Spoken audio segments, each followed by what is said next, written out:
تم نے ہمارے راستے میں آنے کی جرت کیسے کی؟ وقار الحسن نے مجھے وچن دیا تھا۔ یہ سادھو کی آواز تھی۔ کیسا وچن؟ کیا کوئی عمر بھر تمہاری قید میں رہنے کا وچن دے سکتا ہے؟ کوثر نے بھر کر کہا۔ نہیں، یہ وچن نہیں، اس نے کہا تھا کہ وہ پیش بند مجھے دے دے گا۔ کوثر زور سے ہنس پڑی۔ آوازیں اس گہرے دھوئیں کے اندر سے آ رہی تھیں۔ سادھو سامنے نہیں تھا۔ میں وقار الحسن کے اندر سے نکل آیا اور باہر آتے ہی مجھے سادھو نظر آنے لگا۔ وہ تنہا نہیں تھا۔ اس کے دونوں بازوؤں میں دو چکنی مچھلیوں کی سی لڑکیاں الجھی ہوئی تھیں۔ ان دونوں کے سراپے کو نگاہ بھر کر دیکھنا شاید آدمی کا سب سے بڑا کمال ہوتا۔ کوئی تاب ہی نہیں لا سکتا تھا۔ میں نے اتنے روشن چہرے، شعاؤں میں لپٹے بدن اور شہد میں گندھا گداز بدن اب سے پہلے نہیں دیکھا تھا۔ ان میں نہ کلپنا تھی، نہ وہاں موجود دوسری لڑکی۔ وہ نئی لڑکیاں تھیں۔ میں نے حسرت سے سوچا کہ کلپنا اور وہ لڑکی شاید اپنے دکھتے جوڑوں کی اذیت برداشت نہ کر رہی ہوں گی۔ میرا جی چاہا کہ میں فوراً سادھو کا ساتھی بن کر انہی کھنڈروں میں لوٹ جاؤں، مگر یہ بھی میرے بس میں نہ تھا۔ جو چیز وقار الحسن کی ملکیت نہیں ہے، اسے کسی کو دینے کا وچن وہ کیسے کر سکتا ہے؟ کوثر تمسخرانہ انداز میں پوچھ رہی تھی۔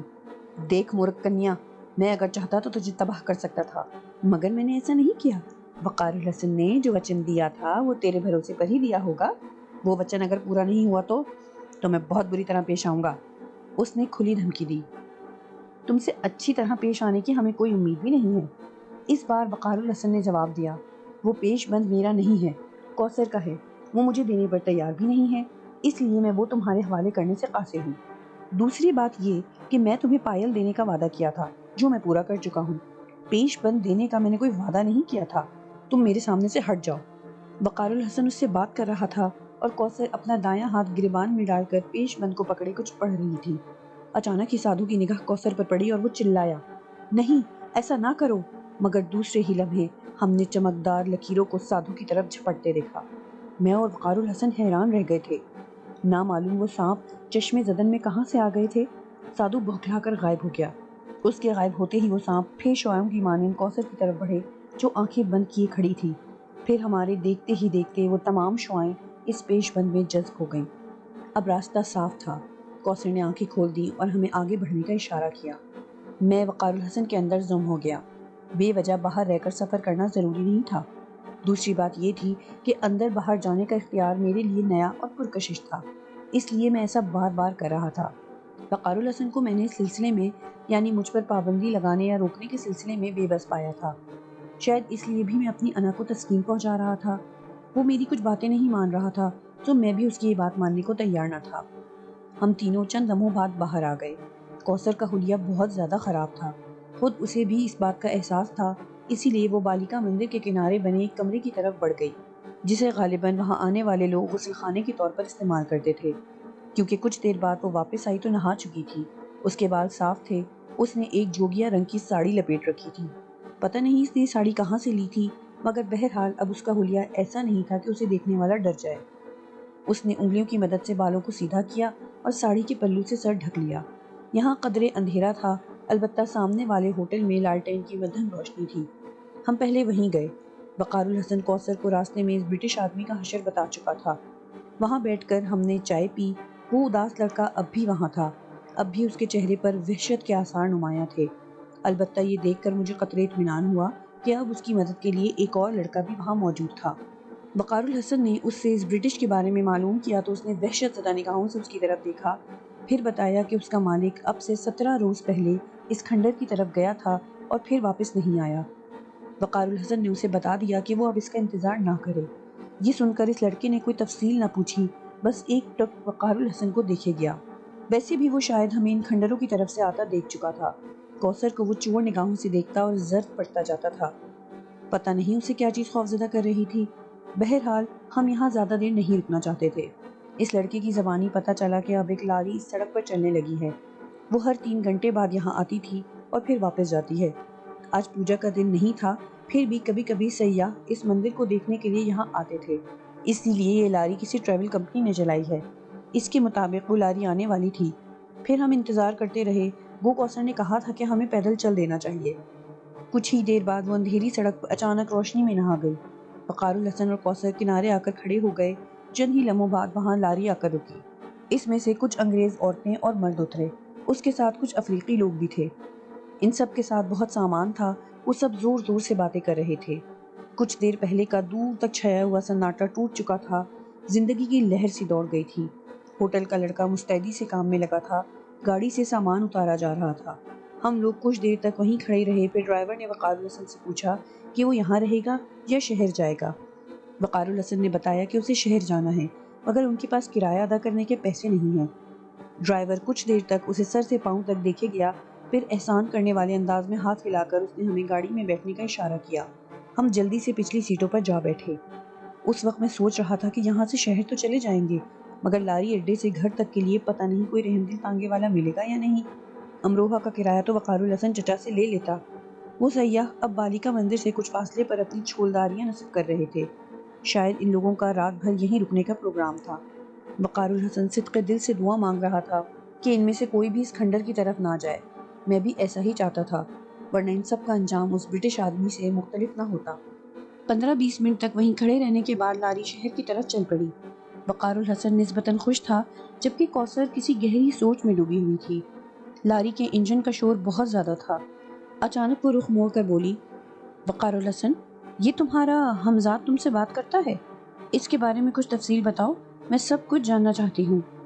تب وقار الحسن نے اسے میرے بارے میں تفصیلات سے آگاہ کیا اور یہ خیال بھی ظاہر کیا کہ اس کا طاقتور تصور ہی شاید اس تقسیم کا سبب بنا ہے، یا ممکن ہے کہ تصور میں جو سفر کرتا تھا وہ اصل میں وہ نہیں میں تھا۔ میں خود بھی اس موضوع پر سوچ چکا تھا، بلکہ مجھے یقین تھا کہ ایسا ہی ہے۔ وقار الحسن کا وہ حصہ جو تصور میں سفر کرتا رہا تھا وہ میں ہی تھا۔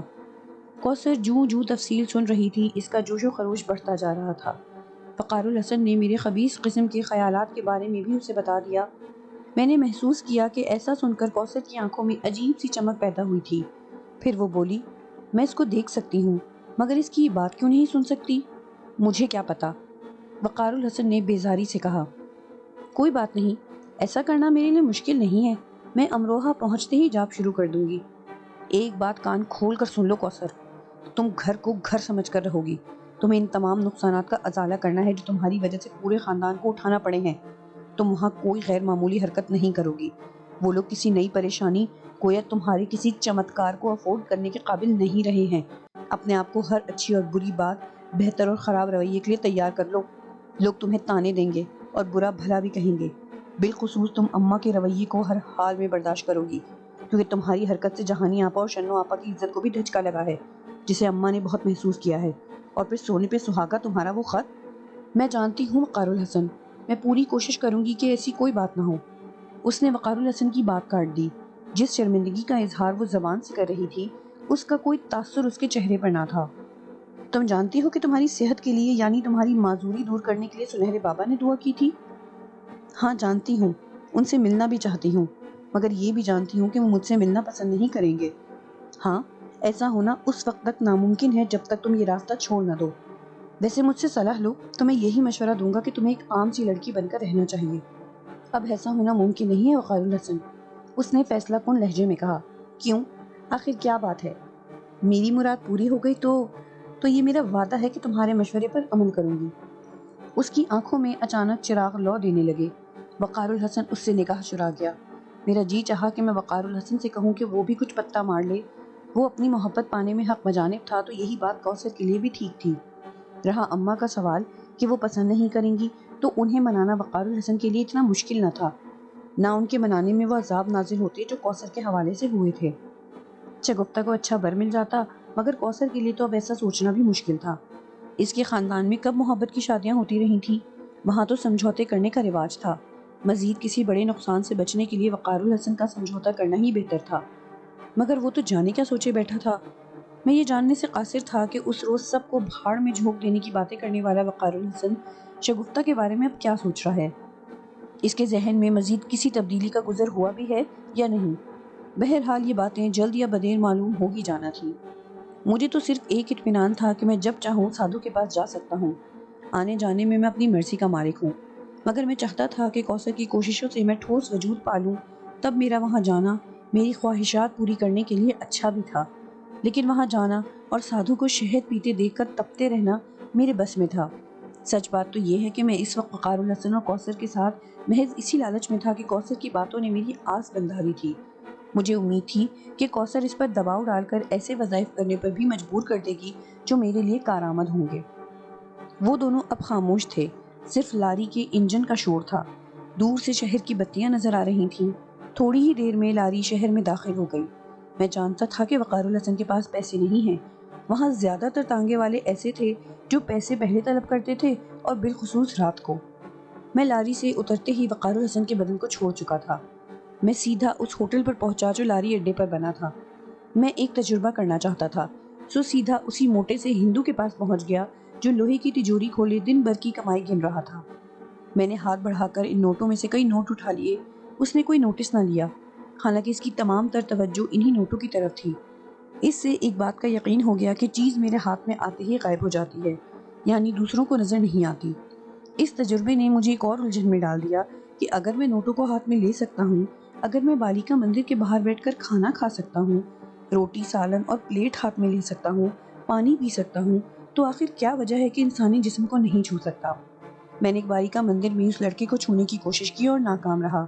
میں نے وقار الحسن کو تھامنا چاہا، مگر ایسا بھی نہ کر سکا۔ کیوں؟ کیا میں جاندار چیزوں کو نہیں پکڑ سکتا؟ صرف بے جان چیزیں ہی میری گرفت میں آ سکتی ہیں؟ یہ سوال مجھے الجھا رہا تھا، مگر اس پر کچھ بھی سوچنا بیکار تھا۔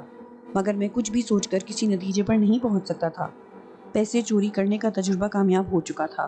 یہ بات بھی میرے لیے کافی تقویت کا باعث تھی۔ پیسے لیتے ہی میں نے پلٹ کر دیکھا، وقار الحسن غالباً مجھے ہی تلاش کر رہا تھا۔ جو ہی اس کی نگاہ مجھ پر پڑی، اس نے مجھے گھور کر دیکھا۔ میں نے وہ نوٹ چھپا لیے۔ پتہ نہیں میری اس چوری کو وقار الحسن نے پکڑا یا نہیں، مگر وہ کچھ بولا نہیں۔ اس نے ایک تانگے والے سے بات کر لی تھی کہ وہ پیسے گھر پہنچ کر دے دے گا۔ میں بھی تانگے پر سوار ہو گیا۔ رات کافی گزر چکی تھی، سڑکیں سنسان تھیں، کبھی کبھی کوئی کار یا تانگا گزر جاتا تھا۔ ہم کافی دیر بعد چچا والی گلی میں داخل ہوئے۔ گھوڑا مریل سا تھا، اس لیے آہستہ آہستہ چل رہا تھا۔ اس وقت تو یہ بھی غنیمت تھا، ورنہ لاری اڈے پر دوسری کوئی سواری نہ تھی۔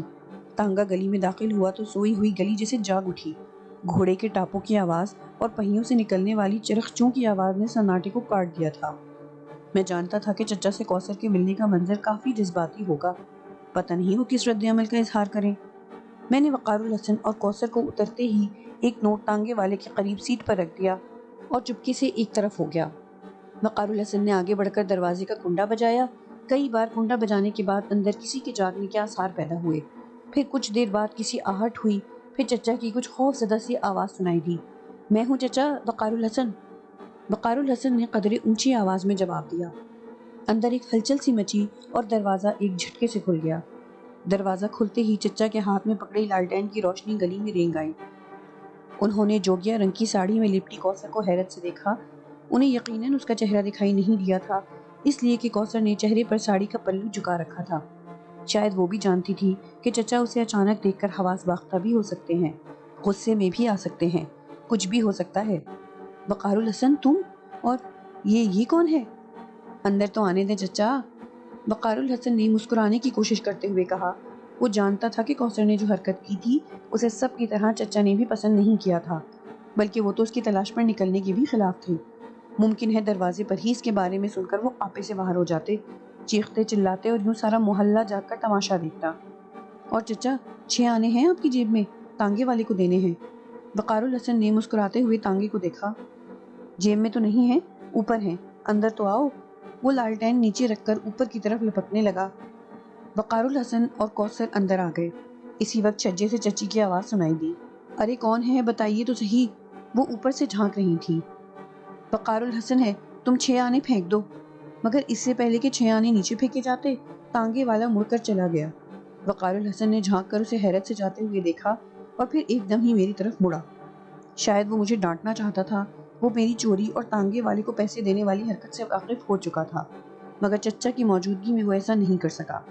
میں رخ پھیر کر انجان بن کر کھڑا ہو گیا۔ چلا گیا؟ چچا نے پلٹ کر پوچھا۔ جی، آؤ، تم ٹھیک تو ہو نا؟ اتنا عرصہ لگا دیا تم نے؟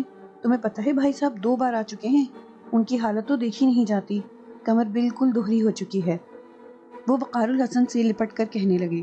ان کی آنکھوں میں آنسو تھے اور آواز بھرائی ہوئی تھی۔ پرسوں ہی تو واپس گئے ہیں، کہتے تھے وقار الحسن ملے تو کہنا کوثر کو اس کے حالوں پر چھوڑ کر لوٹ آئے، اب ہمیں اس کی نہیں وقار الحسن کی ضرورت ہے۔ کوثر کو چچا کی بات سن کر دھچکا لگا تھا۔ وہ بے ساختہ سسکاری بھر کر رہ گئی تھی۔ اس سسکاری کی آواز نے چچا کو پھر اس کی طرف متوجہ کر دیا۔ اس دوران میں چچی بھی جلدی جلدی سیڑھیاں اتر کر ہمارے پاس پہنچ گئیں۔ یہ کون ہیں؟ چچا اور چچی دونوں نے بیک وقت پوچھا۔ چچا نے لالٹین نیچے رکھ دی تھی، اس لیے بھی وہ کوثر کو نہیں دیکھ پائے تھے۔ چچا آپ بیٹھ جائیں۔ وقار الحسن کی سمجھ میں نہیں آ رہا تھا کہ وہ آنے والی سچویشن میں پیدا ہونے والے ہیجان کو کس طرح روکے۔ یہ بات میں بھی سمجھ رہا تھا کہ جب چچا کو پتہ چلے گا کہ وقار الحسن کے ساتھ کوثر ہے تو طوفان تو آئے گا۔ ارے تم بیٹھو نا اور حالت تو دیکھو اپنی۔ یہ کہہ کر وہ چچی کی طرف پلٹے۔ جاؤ تم کھانے پینے کا بندوبست کرو۔ وہ پھر وقار الحسن سے مخاطب ہوئے۔ تم پہلے نہا دھو لو، آپ بھی بیٹھ جائیے۔ آخری جملہ انہوں نے کوثر سے کہا تھا۔ چچی باورچی خانے کی طرف بڑھ تو گئیں، مگر وہ پلٹ پلٹ کر کوثر کی طرف دیکھ رہی تھی جو اب سر کو جھکائے غالباً رو رہی تھی۔ میں اس کے بدن کی خفیف سی تھرتھری سے واقف تھا۔ چچا وقار الحسن سے حالات کے بارے میں پوچھنا چاہ رہے تھے، مگر وقار الحسن گھر والوں کی خیریت معلوم کرنے لگا۔ وہ فردن ہر ایک کے بارے میں پوچھ رہا تھا۔ چچا اسے بتا رہے تھے کہ تایا نے کچھ تفصیل نہیں بتائی تھی، بس اتنا کہا تھا کہ وقار الحسن کی غیر موجودگی میں خیریت کہاں ہو سکتی ہے۔ چچا ان کے 2 بار آنے کے بارے میں بہت پریشان تھے، اور یہ واقعی پریشانی کی بات تھی۔ ان کی صحت اس قابل نہیں تھی کہ وہ بے وجہ امروہہ سے مراد آباد تک کے 2 چکر لگا لیں، اور بقول چچا کے وہ دونوں بار صرف وقار الحسن کے بارے میں ہی پوچھنے آئے تھے۔ وقار الحسن یہ بات سن کر بہت پریشان ہو گیا۔ تائی تو ٹھیک تھی نا؟ اس نے شاید کوثر کو اس کی غلطی کا احساس دلانے کے لیے کہا۔ وہ تو کب کی سب سے بیگانہ ہو چکی ہیں، کاش اللہ انہیں اولاد ہی نہ دیتا، جو دی تھی تو اسے معذور ہی رہنے دیتا۔ اس کی صحت تو بھائی صاحب اور بابی صاحبہ کے لیے قاتل ثابت ہوئی۔ ان کے لیے یہی دکھ کافی تھا کہ وہ ایک معذور لڑکی کے ماں باپ ہیں۔ پل بھر کی بے پناہ خوشی کے بعد اس قدر بدنامی، بے عزتی اور اذیت تو نہ سہنی پڑتی۔ وہ جلے دل کے پھپولے پھوڑ رہے تھے۔ اتنی دیر میں چچی واپس آ چکی تھیں۔ ان کے چہرے پر تجسس بھی تھا، حیرانگی بھی، اور ماتھے پر بل بھی پڑے تھے۔ اتنی رات گئے نیند میں خلل پڑنے سے طبیعت بھی یقیناً مکدر ہو رہی ہوگی۔ پھر بھی اس سر جھکائے پلو میں منہ چھپائے بیٹھی لڑکی نے انہیں کچھ اور سوچنے کا موقع نہ دیا۔ ان کی نگاہیں اب بھی اس پر جمی ہوئی تھیں۔ چچا کے چپ ہوتے ہی وقار الحسن کے قریب سرک آئیں۔ اے بیاہ رچا لیا کیا؟ انہوں نے سرگوشی بھی اتنی اونچی آواز میں کی تھی کہ کوثر چونک اٹھی۔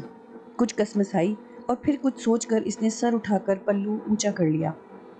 لالٹین کی ٹمٹماتی ہوئی لرزتی ہوئی روشنی اس کے چہرے پر پڑی تو چچا اور چچی دونوں اچھل پڑے۔ تم؟ وہ دونوں ہونقوں کی طرح آنکھیں پھاڑے اسے تک رہے تھے۔ چچا بیٹھ جائیے۔ وقار الحسن نے کھڑے ہو کر ان کے دونوں کندھوں پر ہاتھ رکھ دیے۔ میں نے کہا تھا نا کہ میں کوثر کو لے کر ہی آؤں گا، یا پھر نہیں آؤں گا۔ بے وقوف تھے تم تو، پاگل ہو گئے تھے۔ ہم نے تو کہا تھا کہ اسے بھول جاؤ۔ ایسی ذلیل اولاد کو تو صبر کر لینا چاہیے۔